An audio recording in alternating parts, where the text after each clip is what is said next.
And welcome to the Country Telegraph. Nice to have your company. It's a very, very nice Thursday. And footy tonight too, which I'm looking forward to. If you follow AFL, you'll be hoping that both sides lose. I think it's Collingwood v Carlton.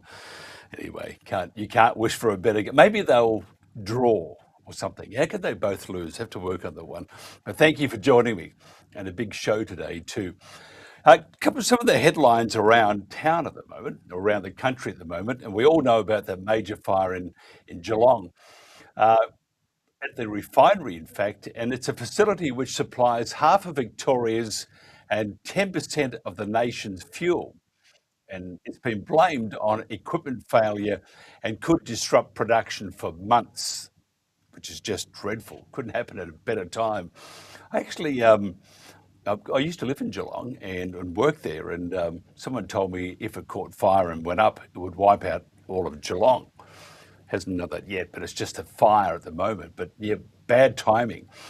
Collingwood Water has won $120 million in federal funding to upgrade its 150-year-old stock and domestic channel and pipeline system that services 1,300 properties surrounding Bendigo.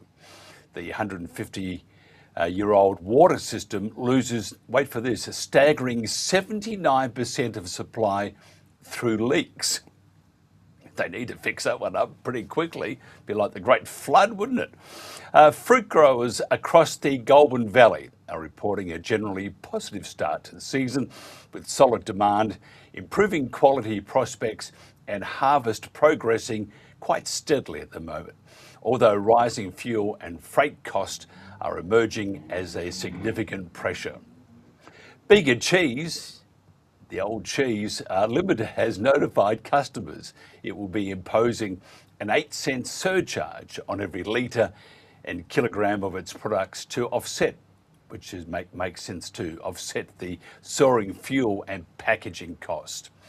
And finally, the next generation of sheep breeders, animal nutritionalists, wool classes, pregnancy scanners, and jobs not even thought of yet have come together at the South Australian Sheep Expo. By the way, they're not trying to pull the wool over your eyes. The expo does finish tomorrow.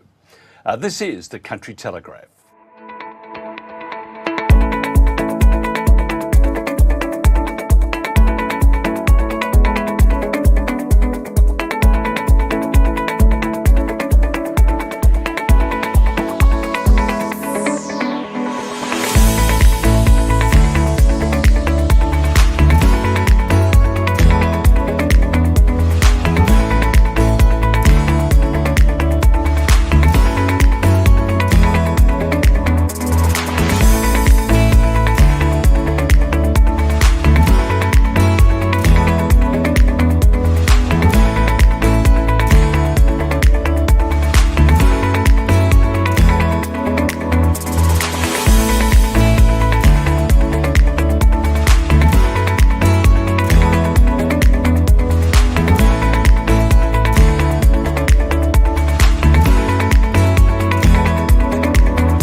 And that's AgForce. We're going to talk to Shane McCarthy, who's the General President of AgForce Queensland. Now, that's a leading agricultural advocacy group now a fifth generation sheep, cattle and cane producer from Hughenden. Shane has extensive experience in the industry. Now, before his presidency, Shane served as AgForce's Deputy Chair and North Regional Director. He is also a Flinders Shire Councillor, actively engaging in local governance. Shane is committed to advancing Queensland's agricultural sector, focusing on infrastructure, development, biosecurity and sustainable practices. He succeeded Georgie Somerset in November 2024, bringing a wealth of knowledge and his leadership to this particular role. First of all, Shane, thanks for joining us. Good afternoon, Mike. How are we? Good. What a beautiful day. Mate, it's a great day here too. It's not too hot, not too cold. Yeah, I prefer it about 30. The 4X goes down faster. Yeah, it does. It does. It does. Look, tell me about AgForce, what you actually do and how important you are. Yeah, so Mike, we're a Queensland-based advocacy group. So we represent broadacre. So we represent the cattle industry, the sheep, wool and goat industry. Also, we have grains and we have some cane, not all cane, but some cane that we represent. And that covers, look, we have coverage about 2/3 of the state. There's a lot of producers in there that we represent and try and get a better outcome for. Can you sort of paint a picture for us, for those who aren't familiar, with rural areas? A lot of people think you walk into the supermarket and that's where they grow the fruit and veggies and stuff like that. A couple of cattle roaming in the cool room. But tell us exactly what it's like to live in the rural areas and how we are so dependent not only on God and with these too much rain, not enough rain, too much sun, not enough sun, but we also have other things that come into play, such as government and overseas markets, don't we? Yeah, certainly. So, like, Queensland is home to the 49% of the national cattle herd. So we're big players in that area. Most of the cane and sugar cane in Australia is grown in Queensland. A lot of grains as well, and the sheep numbers are dwindling a bit, but great goat numbers are picking up.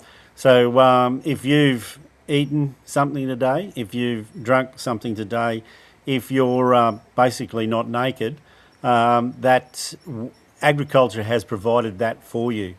And we do that good a job of it that we actually export 70% of what we grow and produce. And we do that more environmentally friendly than anywhere else on this planet. There was a recent study that came out late last year from, I think it was Brazil, that said that Australian producers are 45% more environmentally friendly than their peers. So that's not small numbers. And we live in the driest continent on Earth as well. So look, what we do well, and we do environmentally as well. Support's needed at the moment, for the Queensland growers or the farmers. What sort of support would that be? Cash isn't funny. We'll make a loan here, we'll do a loan here, got to pay it back, and cash can be that great trap. So take away the cash bit, which you'd like to earn from what you're doing anyway. What sort of support then does the industry need? Well, at the moment, our biggest, probably our three biggest concerns are at the moment is the new changes to the EPBC Act and how that affects day-to-day running of producers, what they do on a day-to-day basis, whether it's just putting a new fence line up, whether it's ploughing another paddock or making sure that the regrowth's not taking over. That's and we're working through those issues at the moment. But the one that's raised its head, that as everybody knows, is fuel and fertiliser. It's just not it's not the availability of it, and it's also the availability and the amount I can get when I need it. It's also the price of it. So the fuel costs, the price of fuel and the price of fertiliser has doubled in the last 6 weeks. And unfortunately, producers can't double the price of what they get for their commodity. We're still getting the same amount, if not. Some of our products have gone down in what we get for them. And we work on a fairly slim margin as it is. So, right at the moment, I've got producers making that decision whether what they plant, if they harvest, can I afford to harvest? Can I afford to get my, animals, if I've got to move them off breeding country and put them on fattening country, if I've got to put them in a feedlot, can I get that product to where it needs to go? Can I afford to do it, basically? So how do we fix it? I mean, the refinery fire in Geelong would have been, you sort of think, oh, what can go wrong now? But it's terrible. And they say it was just a mechanical failure. Maybe it's just me, but, it sounds a bit suspect. I would think that, we have no fuel and now we have less fuel. But if you don't get the fuel prices down, not just the fuel, but the fuel prices down, and we don't produce, we see, and I was reading somewhere where it said 25% drop in productivity. They just won't grow it. If that happens, tell us what's another word? Tell us what sort of effect that will have in the major markets when you pop into your supermarket. Well, worst case scenario, it gets down to the fact that it won't be on the supermarket shelves. It's as simple as that. If producers can't, it's going to cost them more money than they can get back out of it, and they can't pay their bills. They just won't plant. I know guys who already have made that decision. I've got one guy who's a fairly big cropper here with some of the drought conditions and that he's got, and also the price of fuel and fertiliser. He's only planting 10% of his normal crop. That has a flow-on effect. If he can't get a crop off, or the wrong type of crop going to that, then feedlots are affected. If feedlots are affected, well, then the supply of cattle, supply of pork, beef, that's all affected. So it has a knock-on effect, and it's just not small numbers either. If I can't get cattle off from where we breed them, and then I want to take them to where some country where I can fatten them, it has an effect on. We have plenty of grass. We've had some good seasons. Sometimes we've had a bit too much rain in some places. Yep. And this happened in the live export debacle way back, that we can't get cattle numbers off from where they are being bred and to where they needed to go, or there was just too many on the properties, and it caused a green drought. There just simply wasn't enough fodder there for those people. So worst case scenario is, there is no food on the shelves, or a limited supply of food on the shelves. We talk about the end product, looking after the consumers, but what about the poor bugger that has to say, can't do it this year? How does he get by? I mean, he's most likely as a family got his commitments. And it then becomes another chain effect, doesn't it? Yeah, so they've got bills to pay. They've got to put kids through school, feed kids. They also all those small communities, they rely on those agricultural industries around those small communities. And if they're not making money, if they've got no money to spend, well, the small towns, they're not getting a turnover either, and also a lot of those small towns rely on the tourism sector for the grey nomads coming through, and we're seeing a drop in those numbers already. Of those guys are making a decision that I just can't afford to drive around Australia this year, so those small towns are going to suffer. I see that you're advocating for, I'll go through these, price relief mechanisms to offset baseline fuel and fertiliser costs, a farm keeper style support package for producers, financial and backing support to assist with cash flow pressures, electricity and water pricing relief, and support for processors and the broader supply chain. Have we made any progress on anything? It's always a work in progress, and things takes time. The wheels of government turn slowly, but the likes of advocacy groups like AgForce and others, we're in there trying to make sure that we're working with governments and both local, state and federal to try and sort some of these out. And I mean, we don't want to just go with them with problems. There's a lot of guys that work in my industry that, they're some of the best and clearest thinkers around. We'll go with solutions, whether that be, we need to put things like the new EPBC reforms on hold for a while, or, there's a reduction in green and red tape. There is tax breaks. I mean, the last thing that producers need is another bloody loan. We've got to. You still got to pay them back, as you said before. Yep. And look, we're a proud sort of industry. We don't want handouts. We just tax breaks. Some reduction in the red and green, especially the green tape at the moment, would be fantastic.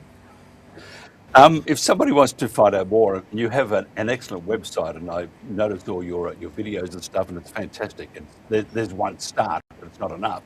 Gives people a bit of a support mechanism, but you still want to be able to talk one-to-one, or let's get on the dog and bone and have a bit of a chat. How do they do that? How do they get hold of you? Just for example, to have a conversation, say, look, it's really getting tough. I don't know what to do with myself, because the first thing is to actually talk to someone. Yeah, exactly. Don't just bottle it up. Talk. Pick up a phone. Talk to somebody. Like you said, the website we've got. So you can get hold of us. My number's available for anyone to pick up a phone and ring, or one of our board members or one of our staff. They're only too willing to hear the problems, try and work some solutions out, and we will get through this. We have before, but it's just a matter of trying to find some solutions to the problems. And we have been saying it for a while that we do have sovereign risk. There was a report that the federal government did a couple of years ago. I think it came out, a green paper, that stated in that paper that agriculture needed to be put on the same footing as the likes of defence and all those. It's a vitally important industry. I mean, people get terribly hungry and terribly cold without the agriculture industry.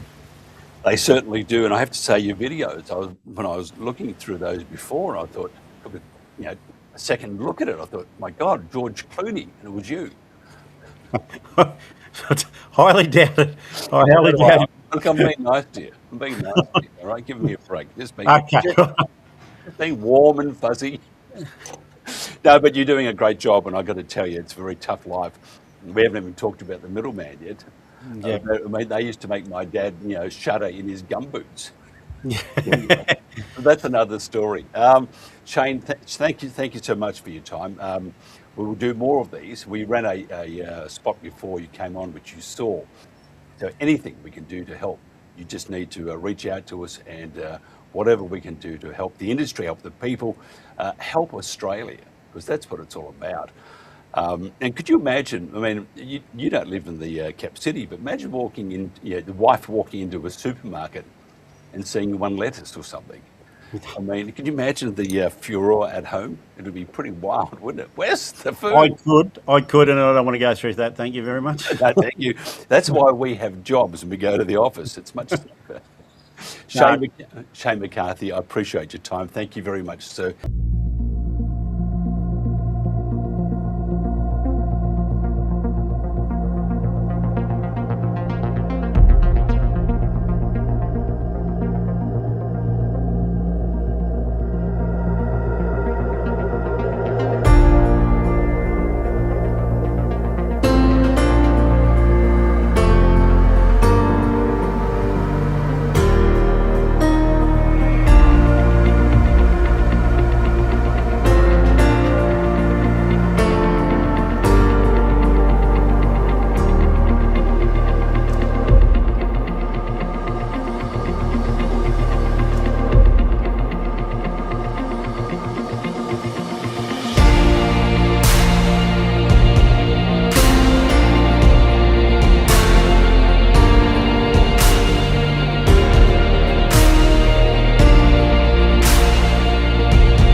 Okay, we just heard from the General President of AgForce Queensland here on the Country Telegraph.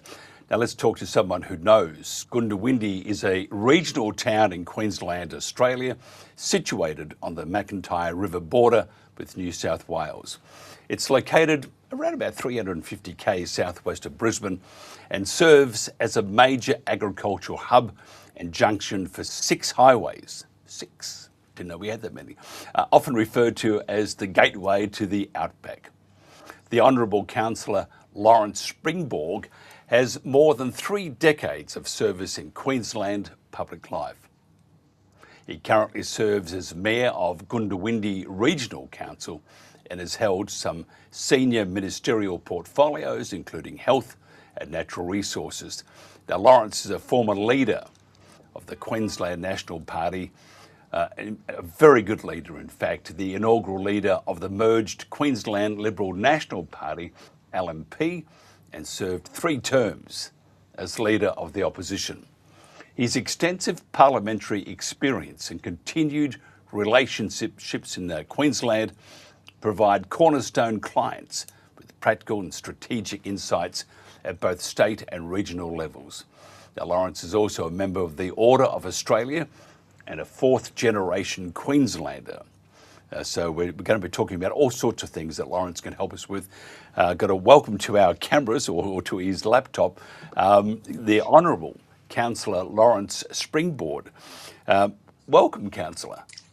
Yeah, good afternoon, Mike. It's fantastic to be with you, and thank you very much for that very generous introduction, going through sort of a potted history of my past. I wasn't sure if I had to bring a knee pad to bow down to. No. You've done so many good things, and we actually spoke. Would have been, I think, years and years ago. We had a business show, and you came on and chatted, and I thought, wow, what an impressive person. So thank you. And we played before also the promotional video for Goondiwindi. First of all, how do you pronounce the bloody place? Well, look, most people say Goondiwindi. If you really don't know, you say Goondiwindi. Okay, and there is a fair school of thought from traditionalists that it's Goondiwindi, right? But I say Goondiwindi. Okay, so you're very close in your introduction before, very, very, very close. But just don't say Goondiwindi, which some people don't emphasise that, and you didn't. So you're right on.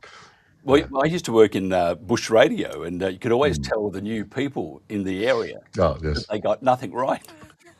Well, it's fraught. It's fraught, and we can all do that. I mean, in my time in public office, I travelled around a lot of Queensland. It's quite interesting when you travel around Queensland for the best part of 3 decades now. I'm domiciled in my wonderful council area of Goondiwindi Regional Council, 19,000 square kilometres, just under 11,000 residents. But I'd be all over the place, Cape York, right around. And you have to be very, very, very careful with the nuance of the language around the local towns. And if you got that wrong, if you emphasise this word or that sort, people go, you really don't know, do you? And people are extremely parochial about those things, and they judge very harshly, and so they should. So Yeah, it's a. I think when they created all these areas throughout Australia, they're having a bit of a chuckle themselves. that's right. Tell us about how critical at the moment it is for the bush. Well, look, I mean, I think your previous guest, Shane, basically summed it up. I mean, we spend a lot of time dry in Queensland, in Australia.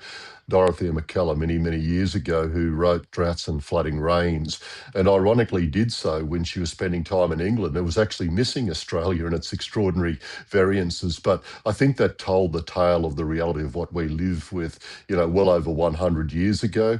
I was with the Minister for Primary Industries, the Honourable Tony Peridoni, a couple of days ago in Goondiwindi, and he told us the reality of what's happening in this state. 77 local governments, some 60 of them, have some form of disaster declaration around flooding.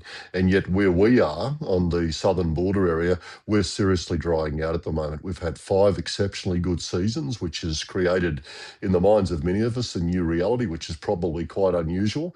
And now it's basically drying out. So you've got that, and then you've got the circumstances in North Queensland, of course, where they're going through just being been blocked off, they've lost livestock, those sorts of things. And we're struggling with planting range. We're on the tail end or in the middle of what is a fantastic cotton picking at the moment. The quality is amazing because of the dry weather. But if you look over the horizon into next year, there's really no water allocation. And if you look at the western part of our council area at the moment, you would expect that this week or next week, some of those people are going out towards Torwood and further west would be planting their winter crop. But that won't be happening unless they go dry. And that's, of course, very risky because we just haven't had the planting range. So people are starting to destock. And yet only a few months ago, we're coming off the back of 5 fantastic seasons. But we've got a confluence of unfortunate circumstances with the drying out at the moment, the destocking. Things are still quite positive because of we're coming out of that period, but this fuel price and this tumult and chaos in the Middle East has just thrown everything out. I mean, fuel pricing, we're seeing $3.20 routinely for diesel. That is the main fuel used in our area for commuting or for agriculture transport. So that's quite extraordinary. That's impacting upon people's confidence in so many ways and their investment decisions as well. Fertiliser, you're looking up around $1,600, $1,700 a tonne for urea. So you've got all of those things, and agriculture being a price taker, not a price maker. And council shares in those concerns. We share in those realities because we use a lot of diesel. 70% of our workforce is outdoors. So we've got thousands of kilometres of roads we look after. We've got the reality of all of the things that we do, and a lot of the stuff we use is petrochemical based. PVC pipe, household pipe, 4-inch pipe at the moment. It's basically been all bought up. And it looks like that'll go up 30, 40, 50% asphalt. So we're all in this I wish we couldn't say we're all in this together, but we really, really are. So, we're at one with our community. We're a very proud agricultural community. We've got a very, very strong agricultural base, just short of $1 billion in what is reported in agricultural commodities. It's one side of bread, our bread's buttered on, and we do everything we can to support it. And the tourism side of things as well, which is our other source of income, and things will be tough there, I think. But we're doing what we can to continue to make ourselves livable, and you saw it in that amazing video before. It is amazing. It looks such a beautiful place. It is. I have driven through it, heading towards Mildura, of all places, which is, my dad always referred to Mildura as being the last stop before hell. I'm not going there. I could get myself into more trouble than I would normally get myself in. No, and of course you'd be going that way because we are the confluence of all these major highways, and we're the busiest interstate freight route in and out of Queensland at Goondiwindi, believe it or not. So it's 1,600 odd trucks a day. So that's where a lot of people come and go from Queensland. Do you think, you worked in the big smoke, do you think politicians really understand, and it's always said, they don't understand, but do you think they actually really understand that what happens in the bush, especially with the growers and those on the land, if they have trouble, then you're going to find it will just be a follow-on process, that it will, go to the supermarket, there's going to be not much there. You'll find the cost of goods and services will go up. And then, often you hear, we should have done something, or we'll do something now, but it's a bit late. You don't just plant something and it grows instantly. So do you think they actually understand, or do you think it's sort of a, like we always blame the Weather Bureau if it rains, it's just part of Australia to blame something, except ourselves. But do you think, though, that the politics really understand? Well, look, I left school when I finished grade 10, and I went and became a farm labourer, so I'm of the land. And my father, he grew up, he was of the land, really of the land. And I used to say to him in the middle of a good season, Dad, I say, this is amazing, isn't it? And he said, don't get used to it. And so there was all these realities from all of these experiences that people went through and their adaptation at that time, and it was pretty hard, pretty tough. So I think unless you've been through those things, you don't have a real understanding. But I think, to be fair, for those people who represent their people, they're just as passionate as what I was, but they understand different things. And that's the reality. And I think as we become increasingly urbanised and people don't have those connections, they don't truly understand the lived reality. And when we have a diminishing proportion of our population living in rural areas, that becomes even more deeply profound to make people understand, because you can never understand what you can never understand. And you might think, what sort of an answer is that? But that's the actual answer, unless you're living it every single day.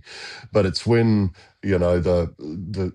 the freight doesn't run, when the trains don't run, when you can't get food, those sorts of things bring home the reality. You only need to see what happens now in supermarkets, and it's not just in cities. When you get a warning of a storm or a weather event, basically the shelves are stripped bare because people don't put things into perspective. Things are serviced so well compared to our parents and grandparents, and imagine if that happened because things dried up or we had real supply chain problems. What would be the reality? So, look, I think making people aware of the realities is a real challenge. When you're trying to discuss and argue with the majority, back to Shane's point before, changes to the Environmental Protection Biodiversity Conservation Act, they have been profound. They have left people who were given an element of certainty by previous government contracts, for example, property maps of accessible vegetation, completely up in the air. They were told by government, you're right to do this, manage your property. Now we've got a different level of government taking it away based on a political whim driven by Greens who don't understand the lived reality of trying to manage a property somewhere and just dealing with feral animals, pests, weeds, and all of those sorts of things that go to running an agricultural economy. So we're going through it at the moment with the Murray-Darling Basin Review, which is a statutory review. I mean, water is life in so many ways. Our investment in water, our dams and our weirs have made an extraordinary difference and given certainty in water when we would never have it otherwise, and made the Murray-Darling one of the most productive places in the entire world. Yet we have the risk of political decisions that take away people's lives and livelihoods because they don't truly understand the lived reality on the ground. So it's a constant, it's a constant challenge to try to break through that and argue it in a way that people can understand, that don't live it every day, and they're not going to take up the cudgels and argue something that they've spent so much time conditioning people to believe is not good or is a threat. So to unpick all of the realities that they've created is wrong. They're not going to do that. That's the problem we've got. Yeah, and I find that the many people underestimate how committed to the environment those on the land are, because if they bugger it up, they're in trouble. They're not going to have any business. 100%. But we have if you look at the Murray-Darling Basin review, and the farmers, I think the Farmers Federation in Victoria have come out and said that it's made no difference, Yeah. but except it's made it harder for those who rely on the water. What can we do to fix it? I mean, do we need to throw in a bit of common sense? Well, I think if we applied common sense, lived experience and reality and a true understanding of the nature of Australia's ephemeral waterways, and that is that they generally spend more time dry than they do wet, then we wouldn't be in this particular predicament. For example, before the town weir went in Goondiwindi many decades ago, there was just no water in the town reach. The council had to dig a muddy old channel in the 1940s, and that was the reality of the river. And that was before all the development along the way. That was the state of the Murray-Darling. If you look at the Murray-Darling, you had the paddle steamers around Burke. They were stranded for 3 years in the 1880s because the river dried up and the termites ate the bottom out of them. But that was the lived reality. You can't even tell that to people who don't live in those areas, don't have a practical understanding, because they have been given this perception that we're all these wild rivers and with minus smoke, snow-capped mountains, and they run happily, perpetually, all of those sorts of things. That's not the reality of semi-arid areas. And our development have made prosperity, and we can live and we can have thriving communities like you've just seen from our wonderful video of Goondiwindi, and all this prosperity, the food and the fibre and all of those things which go with that. And so it's a real problem. And what it has done, and the Victorian Farmers Federation is right, it's had a real impact on the psychology of people, because they just get so badgered from constant reform. And I appeared before the Productivity Commission in Goondiwindi 3 years ago when they were taking evidence around this.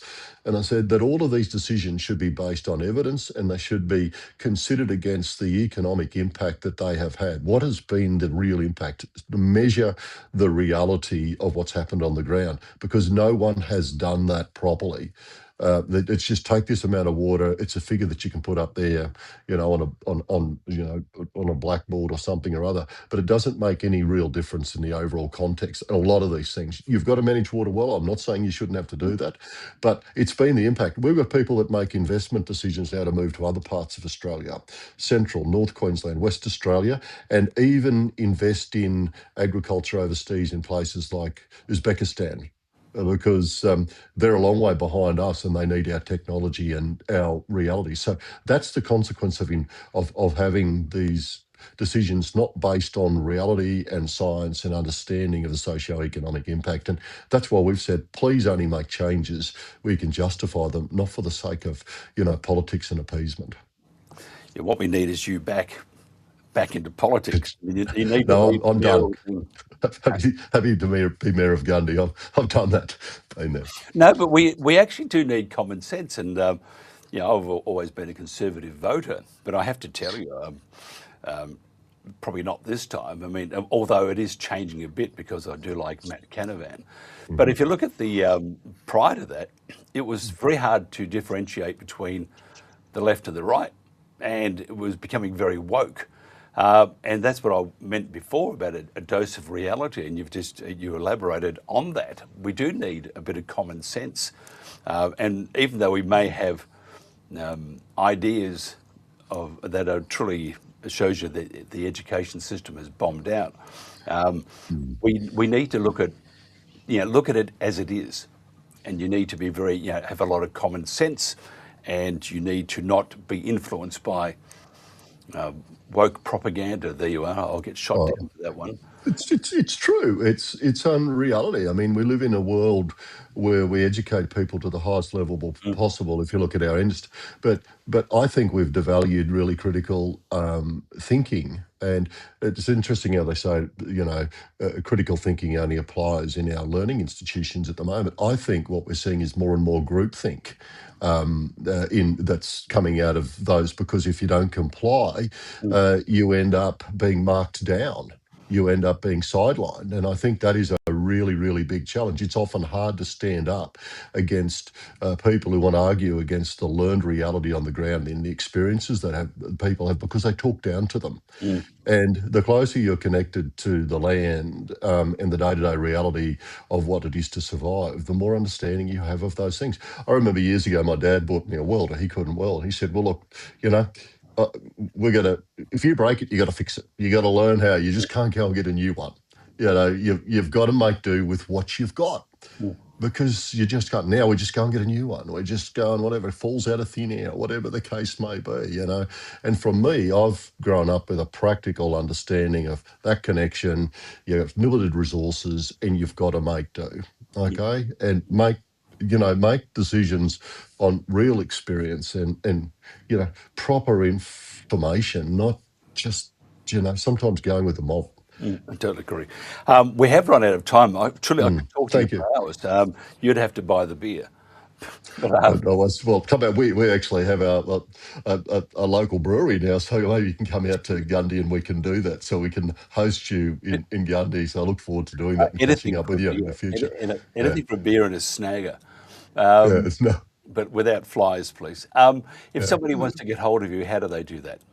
Look, they can get a hold of me through the Goondiwindi Regional Council. My phone number's on the World Wide Web. It's available for anyone to ring me anytime. So just go on our website. It's there, under the Mayor, Lawrence Springborg, and you call me. I'm not a Facebooker. I'm not a Twitterer or Extra or whatever they call it now. You won't find me there. Send me a text, phone me. I will call you back if I don't pick up straight away. So that's the simple reality. I do that all the time. That's what I said in my inaugural message when I was elected. You won't find me on social media. Ring me. Okay, there you go. So I'm a bit of a dinosaur, aren't I? So that's know we how I want basically. We do have that on council, we do have our council website and our Facebook. But for me, that's the way that I like to do it. So, and I'm sitting in my office in Inglewood today. I do the same in Texas, in Gundy. We get out and about, have appointments whenever you want to have appointments. So contact, well, ring us, come and see us. No worries. Good on you. The Honourable No worries. Councillor Lawrence Springborg, Mayor of Goondiwindi. How's that? Better? It was good. You had it right in the first place. Thank you. Well, you've confused me. I don't know. I'll have to have a couple of scotches tonight to work this one out. Yeah. Lawrence, You're very, very close. Don't overthink it. good on you. Thank you, Lawrence Springborg. Thank you very You're much. welcome. This is the Country Telegraph.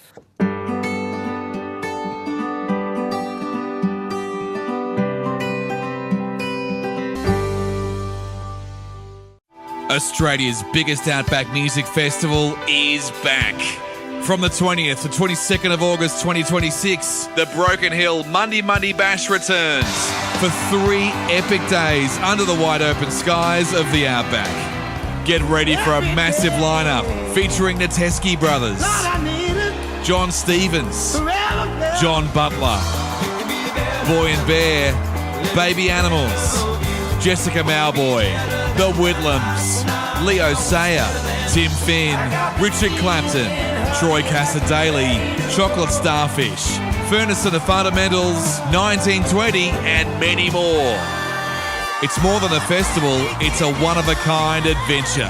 Camp out on the red dirt plains of the iconic Mundi Plains, just beyond Broken Hill, and experience a truly unforgettable family and dog-friendly festival. The Mundi Bash. Tickets on sale now.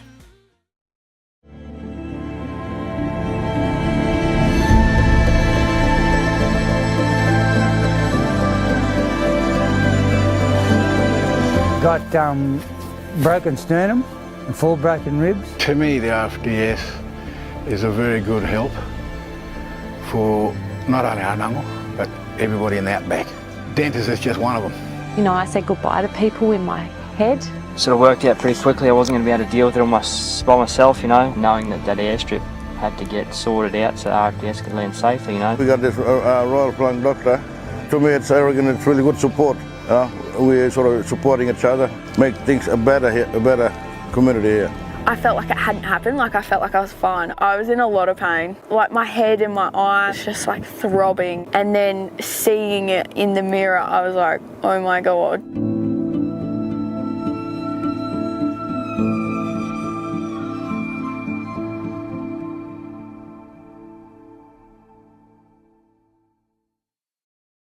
Thanks for joining us. This is the Country Telegraph. Behind me we have Goondiwindi, or Goondiwindi as Lawrence said. My producer's disagreeing with me, but he did say it. So there you are. Now, we want to learn something about our stunning merino industry, and there's no one better to talk about that than Ben Duxon. Now, he's the proprietor of Glendemar Multi-Purpose Merinos, a 5th generation of his family to breed merinos at Marnoo in Victoria's Wimmera region. We also want to learn about Glendemar Farm, for that matter, accredited as a wild lamb producer. The farm is an independent family enterprise with a commitment to caring for animals and protecting the ecological diversity of the landscape. Now, when you purchase wild lamb, you can be confident you're receiving Australia's finest lamb delicacy while supporting food-producing families practicing ecologically sustainable farming. Now, is this part of a food revolution that's been too slow gathering steam? I think so.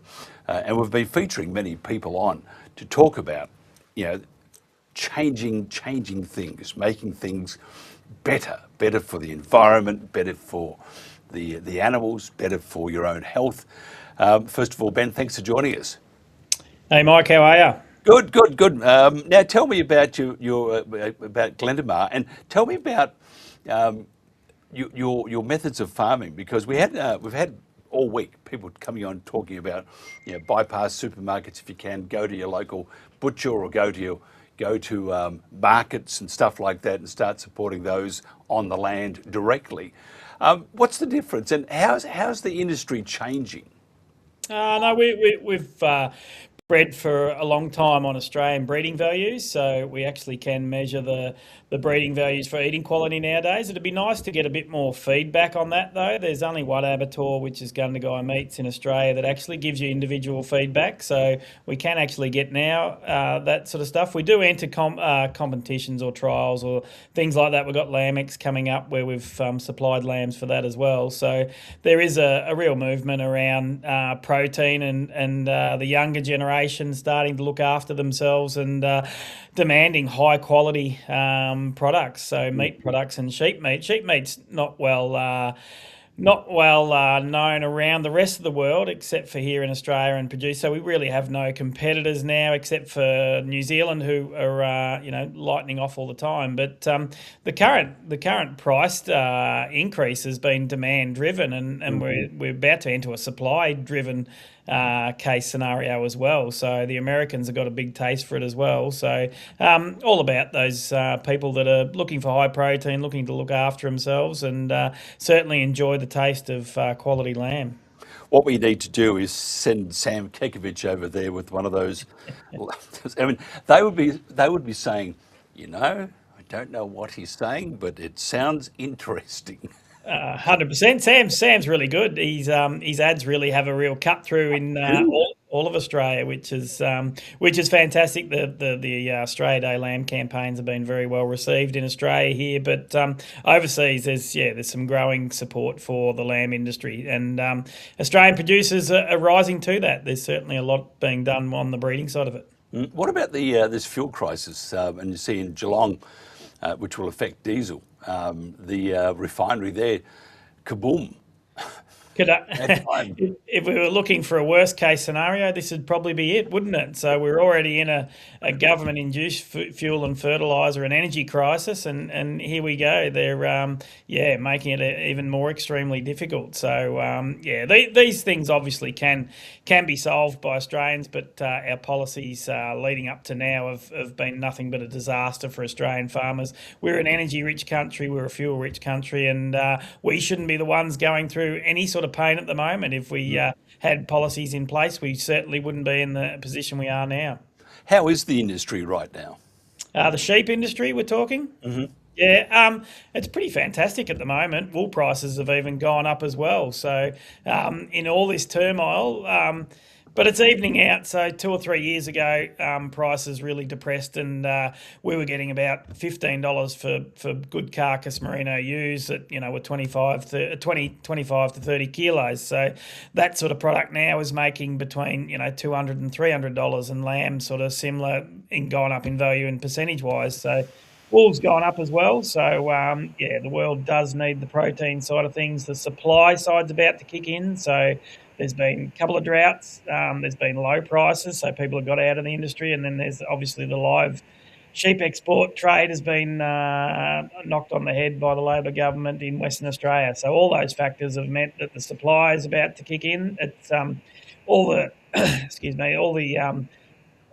price signals have been on demand, so now supply is going to go in. So it's going to be an interesting time in the next few months to see where they do get their lambs from. Because you can't beat a lamb risole with some coriander. I've got to tell you, it's magnificent with a glass of red to wash it down. Get the recipe out there, Mike. Yeah, but you got to have it. I mean, look at Sam Kekovich. We want to grow up big and strong like Sam, not 100%. Hey, tell me about ecological farming. I always think, because I am from the land, and that looked around us. And besides being chased by my dad wanting to box my ears, farmers are very, very, very concerned about the environment, because if they don't look after their land, they're stuffed. So what's the difference between what has been done and what you're talking about here in ecologically sustainable farming?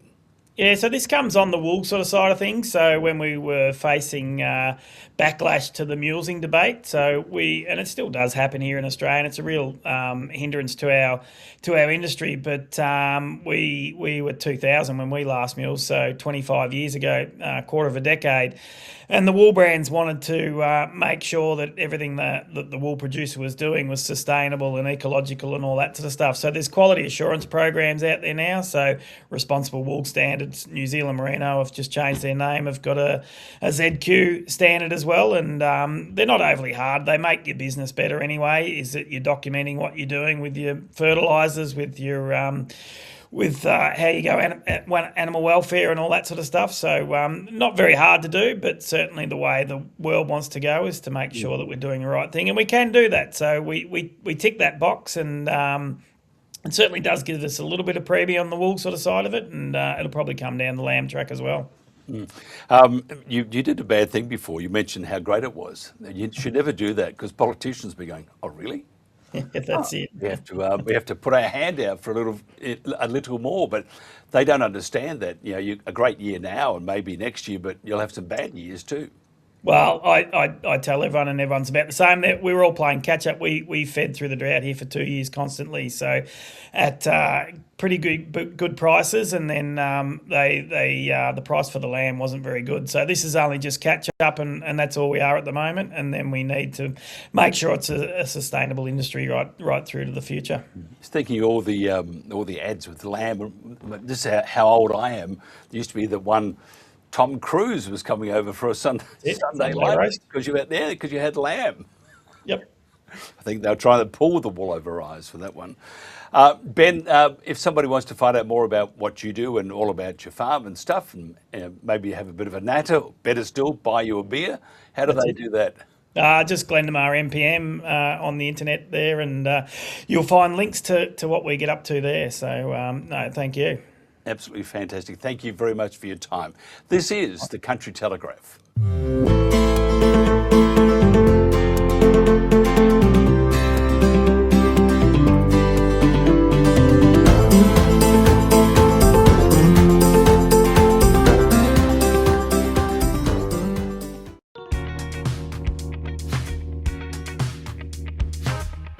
Our mantra has always been, we are here to softly promote and softly build up all of the winemakers of the region to say, hang on, what you do is great, what you produce is fantastic, and what we drink is well worthy of anything, anywhere, not just in Australia but around the world.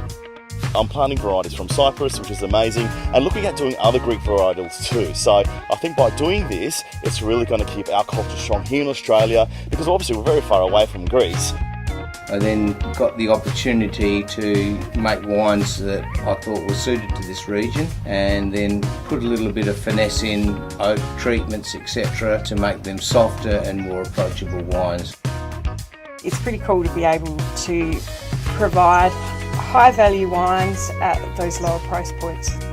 There's certainly quite a few of our varieties that you probably wouldn't find elsewhere in Australia. If you do, it's probably from our grapes. A Riverland wine is above and beyond what you'll find anywhere else. You know, the whole objective was to be proud of the region we're from, so Riverland is stamped clearly on the bottle and always will be. There's a lot of positivity amongst the smaller winemakers, passion and pride in what they're doing. They love to showcase the region. It's a wonderful region. Yeah, I think, people will be pleasantly surprised by what they get out of the Riverland.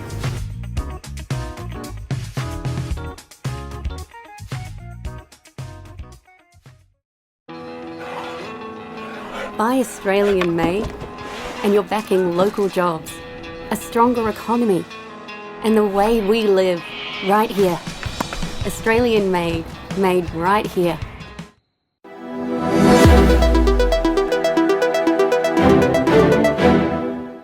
And welcome back to the Country Telegraph. I keep wanting to call it the Country Practice. That's how old I am. I'm sure James also recalls that show. It was very sad at the end, I thought. Maybe it was just the acting. James Burke is a farmer and proprietor of BB Harvesting, a premier provider of grain harvesting services, servicing the east coast of Australia. James has also been involved in Farmers Fight Back, which is challenging the bad planning and legislative overreach that threatens to destroy viability of Australian agriculture. We're going to find out all about what's happening with the VICGRID demanding access to farmland in Victoria. And also, James might be able to give us an update on that refinery fire in Geelong, which is a bit of a shocker, and what short-term impact that it will have on fuel and diesel, I could probably answer that already. It has enormous impact because 50% of the fuel for Victoria is going to stop. Isn't that right, James? Yes, that is correct. So I've just reached out today to my local fuel supplier, just that we're in the mix of cranking right up with our cropping program. So, we're at the height of the fuel use that we use, so just checking to see how supply is going. And basically he said the interruption's massive because the trucks that were, pulling fuel out of Geelong today had to be redirected to Melbourne. And of course that ends up in a big log of trucks to try and get this fuel out. So the fuel initially coming out of Melbourne would have been set to be dropped off across country and rural Victoria. And now there are backlog with trucks trying to get fuel out. So of course, as we know, supply and demand, the demand's huge and the supply is held back now trying to get to us in the country. Oh, that's incredible. So what do they expect you to do? Get out the bullock? Well, that's the issue. So back when Chris Bowen was saying that, we're all grabbing fuel and taking in excess, farmers need to have this amount of fuel weekly to keep themselves going. And when supply is held up, and farmers are getting low, well, the only thing is to stop, which completely stops our production. It's incredible, isn't it? The government's been pretty average at the moment on many fronts. Tell us about VICGRID. Yeah, so VICGRID, obviously, this is probably, I don't know, I suppose we all know about VNI West. We've probably all heard about that. Mm-hmm. But VICGRID obviously hitting us farmers up, trying to gain access to our land at the moment on ecological studies. They've changed the laws. I think it was March the 11th, changed the laws to give themselves more powers to compulsory acquire our land to come on to do these studies. They keep spruiking that they want voluntary access, but we all know that it's not that. Probably the biggest part of it is as we know, us farmers, we're honest people. We're here to do an honest day's work for an honest day's living. And we've got people that are CEOs of companies that are standing up and saying stuff that is completely untrue. Alistair Parker this week, spruiking that 170 farmers along the line have signed up, which is completely incorrect. Just to put it into perspective, I've got 9 kilometres of that transmission line, and a proposed transmission line. I'm an absolute no, which equates to around 6.5% to 7% of that line. Now, for him to say that 170 farmers along the line have signed up, it's just this. They keep spruiking this misinformation, this new word misinformation that keeps getting put out there. We know where it comes from. It definitely comes from a government that's actually trying to force themselves through without proper consultation and a proper engagement with us farmers who are, as I said before, we're honest people, providing a living, providing our part of Australia's future, food and fibre, for what we need to survive. Yeah, it's the old story, isn't it? They don't understand. And we had Kevin Butler on before from an organisation that looks after putting up fences and stuff like that. I've just forgotten it. I'll think of him later. But he was saying that the volunteers, when they pop out to help, and they're there for 12, 14 days, Blaze Aid, that's what it's called. And he said there's a bit of a shock for a lot of them because they're actually out in the bush basically, and putting up new fences and doing what you blokes do all the time. And maybe the same thing should happen to those in Spring Street. They should probably pop out to a large farm, probably February, maybe late December, maybe. Absolutely. And just a couple of weeks on that, I think they would change their tune, because how the hell do they expect you to get by and to come onto your property? If you had a shop in Glen Iris and someone said, I'm going to come in there and do that, you'd say, bugger off. You can't do that. That's exactly right. And that's the part that's going to happen is the laws have been changed to take our rights away. This is going to happen in the cities.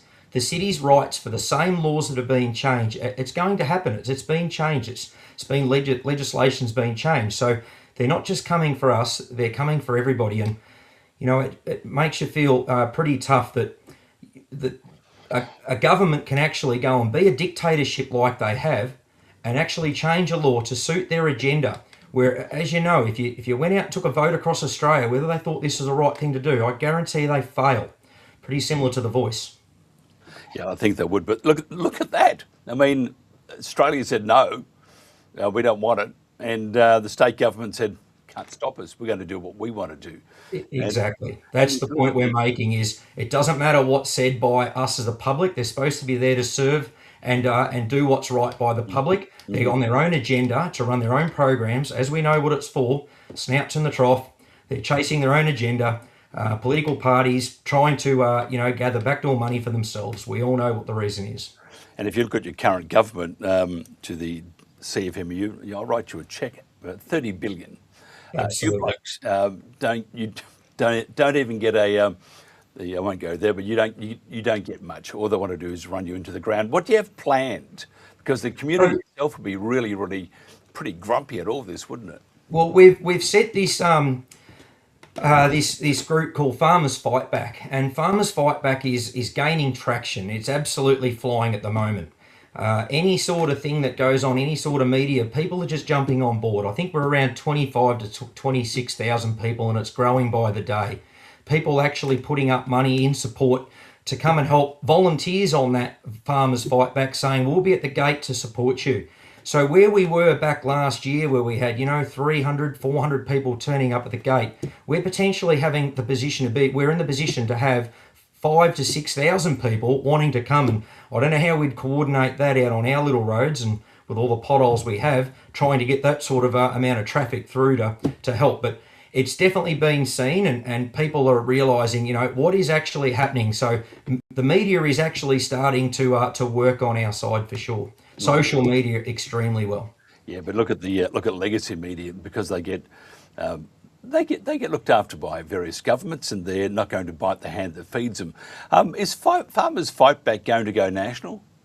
Farmers Fight Back, yes, absolutely. So we've put that out right across Victoria. We've got people on board from Queensland, Western Australia, up into Northern Territory. So it is national now. It's on online. You can look it up, Farmers Fight Back. Read all the stuff that's on there. It is for an amazing cause. It's a grassroots movement. It's as I said, gaining traction, and it's honest people doing an honest day's work for Australian people. We're there for the public. We're there to support them. That's what we do. We're in our local communities. Farmers, what they do with their spare money is sponsoring local communities. Bowls, golf, football, tennis clubs, everything involved in our local communities. We actually are, the backbone of the country. Yeah, I totally agree with you. If somebody wants to find out more about Farmers Fight Back and also about James Burke, maybe not that part, just stick with Farmers Fight Back. How do they do that? So you can look it up online, Farmers Fight Back. It's it'll come up with a petition that you can go online and sign. It's quite easy. You just follow the prompts, jump on board, have a read of it all. You can actually have a read through it all and see what's going on. And I'm sure once you look at it, you'll start seeing all our social stuff through your phone. They seem to know what you talk about. It'll all come up and you'll see what's going on. They're listening. Look, thank you very much for your time. Just quickly, you'd be a Collingwood supporter, wouldn't you? No, St Kilda. Yeah, I've had a tough upbringing, actually, really tough. But we'll stick with them. I'm hoping I'll get to see the next premiership. I'm a St Kilda supporter. Do I look hopeful to you? Yeah. Well, look. Anyway, we're looking a lot better this year. Ross is kicking a score. They look beautiful. They are so handsome.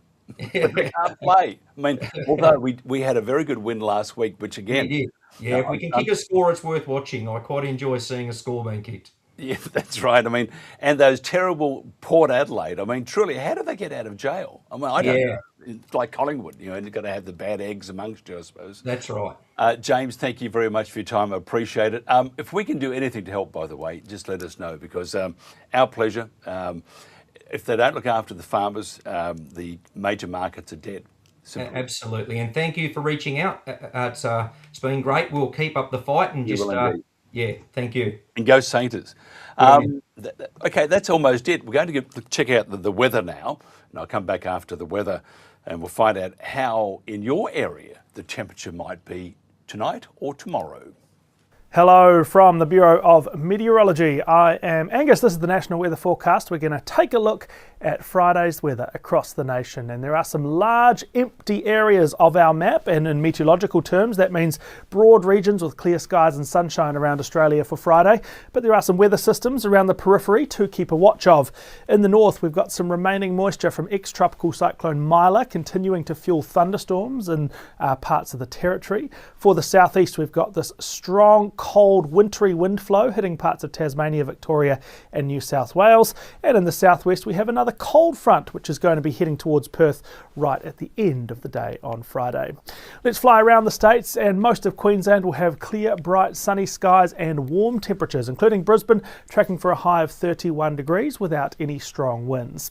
There will be some rain in the west with showers and storms from Longreach out toward Mount Isa, particularly getting going through the afternoon and into the evening, and a few scattered showers across the Cape York Peninsula as well. Down through New South Wales, northern and western parts of the state will have really bright, sunny and warm conditions with temperatures about 5 degrees above average. When it comes to rainfall, the action is all on the east coast from about Newcastle down towards the Victorian border. Now for this stretch, including Sydney and Wollongong, the morning will actually be quite bright, sunny and warm.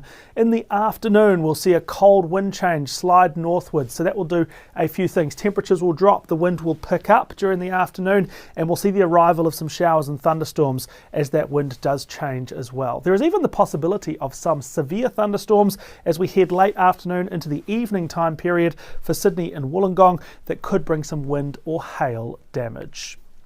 To Victoria, quite a cool day across the state here. If you scan around all the temperatures here, they're pretty much all in the teens with the exception of Mildura tracking up towards 21 degrees. There'll be a fairly firm westerly wind blowing across Victoria tomorrow, and there will be some showers as well. Now showers could hit anyone along the south coast from Warrnambool and Portland all the way out here to the east of Gippsland. Possible showers around Melbourne and pushing up towards the eastern ranges as well. Now while that's a pretty large area, no one is expecting to get heavy falls, so it will just be low rainfall totals. A really windy day across Tasmania on Friday. In fact, we've already got damaging wind warnings in place for these gusts as they could be pushing 90 or 100 kilometres an hour, including in the southeast around the Hobart area, as well as parts of central, eastern and northeastern Tasmania where those winds could really be blowing through strongly. Showers will be persistent in the west and about the mountains, with some people getting between 10 and 30 millimetres. Hobart could get a light shower or two, but perhaps just 1 or 2 millimetres total. Southern parts of South Australia will have quite a cloudy day on Friday, or at least passing cloud cover, and that does include in and around Adelaide.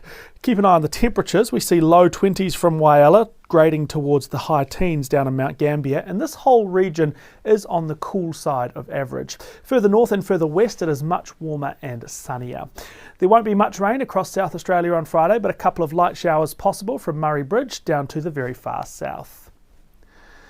The morning and actually most of the afternoon will be quite bright for southern parts of WA. There will be some sunshine, temperatures will be pleasant, and increasing cloud coverage will move overhead through the day. But it's not until the evening when we're likely to see the arrival of some rainfall as this cold front finally reaches the far west coast of the state towards the last few hours of the day. Then we'll finish off with Perth, Margaret River, the southwestern corner, all seeing some rain on Friday night, possibly after 9 p.m, and heading into the start of the weekend. Further north from Geraldton up to the Pilbara, it will remain bright, sunny and clear. And the wet season is not done yet. There will be scattered showers and storms right across the top end, all the way from Arnhem Land across to Darwin. And in fact, the wet weather could dip down into the Carpentaria and Barkly regions in towards central parts of the territory. That's quite a stark contrast to what's going on in northern WA, where it's bright, sunny and dry through the Kimberley and Pilbara, and it is very dry through Australia's red centre as well. That's what I've got for you for today. I will be back this time tomorrow with the weekend update. But until then, more weather info can be found on the BOM website or the BOM weather app. And thank you so much for watching.